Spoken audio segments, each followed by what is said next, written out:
الحمدللہ نحمدہ ونصلی علی رسولہ الکریم رب اشرح لی صدری ویسر لی امری واحلل عقدۃ من لسانی یفقہوا قولی۔ اس سے پچھلی آیت میں یہودیوں کا ذکر تھا جو کہ صحابہ کرام رضی اللہ عنہم کے درمیان تفرقہ ڈالنے کی کوشش کر رہے تھے، تو ان کا انجام ان آیتوں کے اندر ذکر ہے۔ اعوذ باللہ من الشیطان الرجیم، بسم اللہ الرحمن الرحیم۔ ضربت علیہم الذلۃ اینما ثقفوا، کہ ماری گئی ان پر رسوائی جہاں کہیں بھی وہ گئے، الا بحبل من اللہ وحبل من الناس، سوائے ان کے جو اللہ کی رسی کے ساتھ یعنی جو اللہ کی پناہ میں آ گئے، وحبل من الناس، اور جو لوگوں کی پناہ میں آئے، وباءوا بغضب من اللہ، اور وہ لوٹے اللہ کا غضب لے کر، وضربت علیہم المسکنہ، اور ماری گئی ان پر حاجت مندی یعنی فقر اور محتاجی۔ تو اس آیت میں دو صورتیں بتائی ہیں اس ذلت سے بچنے کے لیے۔ ایک بحبل من اللہ یعنی اللہ کی رسی کے ذریعے، مطلب یہ ہے کہ اللہ کا جو عہد ہے کہ کافر جو عورتیں ہیں یا ان کے بچے ہیں ان کو قتل نہیں کیا جائے گا، یا ان کافر مردوں کے بارے میں جو مسلمانوں سے لڑتا بھڑتا نہ ہو اس کو جہاد میں قتل نہیں کیا جاتا۔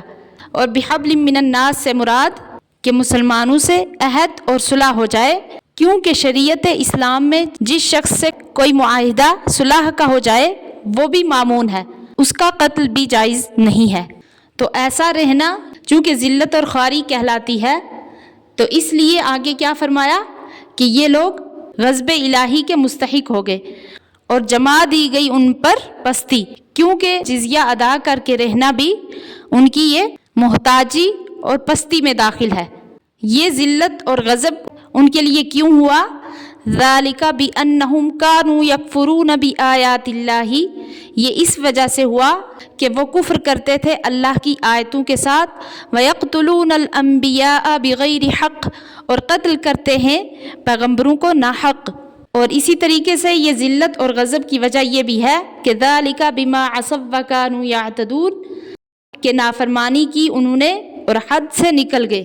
آگے والی آیت میں ان اہل کتاب کے بارے میں فرمایا لیسوا سواء،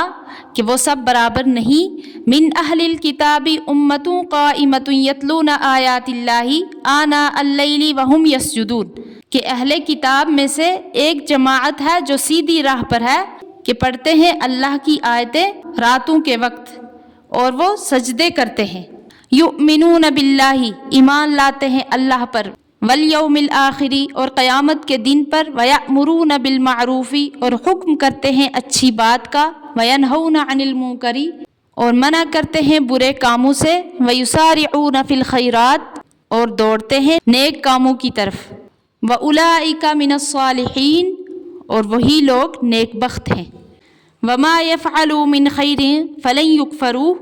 کہ جو کچھ کریں گے یہ کوئی نیک کام تو اس کی ہرگز ناقدری نہیں کی جائے گی، واللہ علیم بالمتقین، اور اللہ کو خبر ہے پرہیزگاروں کی، یعنی یہ لوگ بھی کچھ ان میں سے پرہیزگار تھے،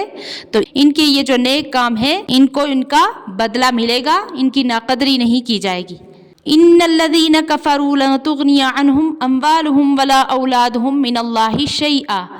کہ وہ لوگ جو کافر ہیں ہرگز کام نہیں آئیں گے ان کو ان کے مال اور نہ اولاد اللہ کے آگے کچھ بھی۔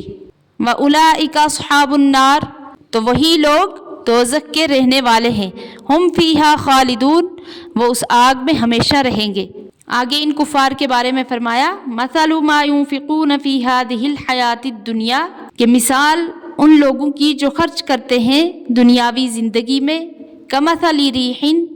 اس ہوا کی طرح ہے، فیہا سر اصابت حرث قوم ظلموا انفسہم فاہلکت، کہ جس میں ہو پالا کہ جا لگی کھیتی کو